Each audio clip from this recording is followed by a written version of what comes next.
This is a true story. Check this out. True story, okay?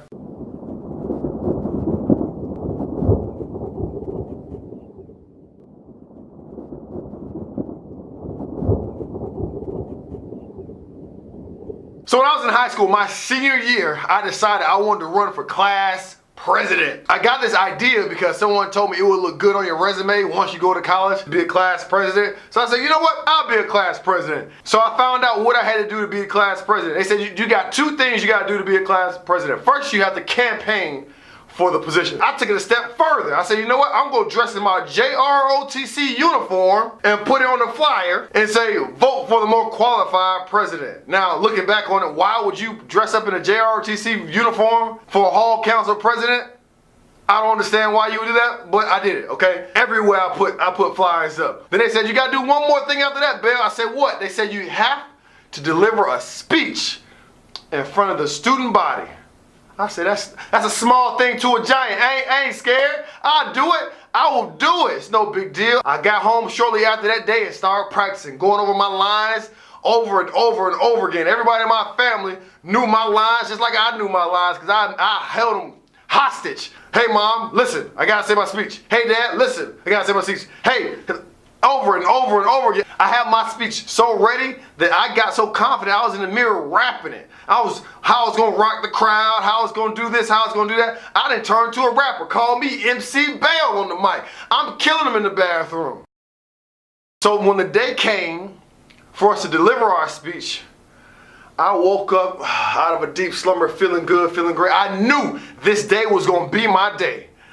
Oh, I felt like when I was walking down the street, the birds were chirping, Bell, you gonna kill him. I felt like when I got on the bus from the bus stop said, Bell, you gonna get him. And when I got off the bus stop, when I saw the principal sitting at the door, he said, Bell, you gonna get him.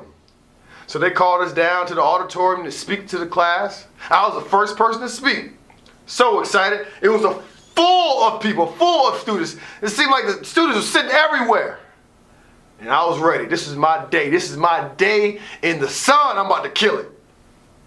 So he calls my name up there. And once I get up to the podium, I look at the students before I dive in, and I forgot everything that I came up there to say. I forgot what I was going to say. I forgot who put me up here. I forgot why I signed up for this. I forgot why I felt like it was a good idea. I forgot who the people was in the building. I forgot who my parents was. I forgot everything. Everything. It got so bad that the person that introduced me started feeding me lines. He was like, Bell, tell them you'll get them pizza every day of the week. Tell them they can have extra time at recess or gym class. It was bad. I can't even tell you how I ended the speech. I can't even tell you how I started the speech. And what makes it so bad, because I know I look like a deer in headlights, because when I looked out into the sea of people, I see my sister sitting there with her friend making fun of me. She was making fun of me.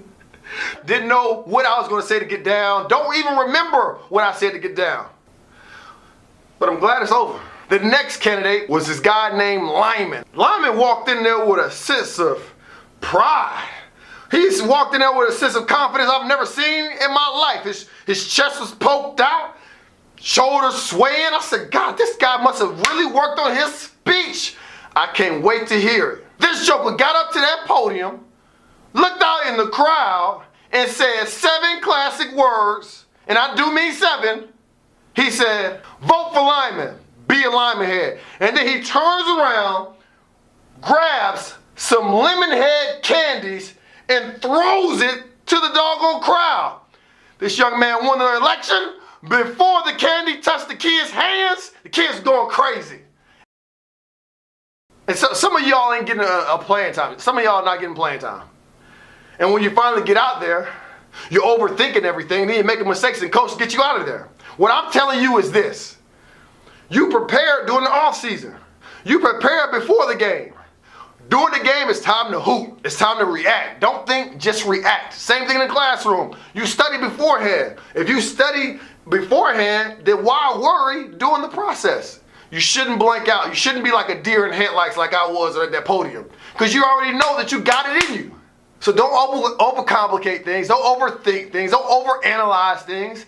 Just react. Know that you've already put in the work necessary to make good on your investment.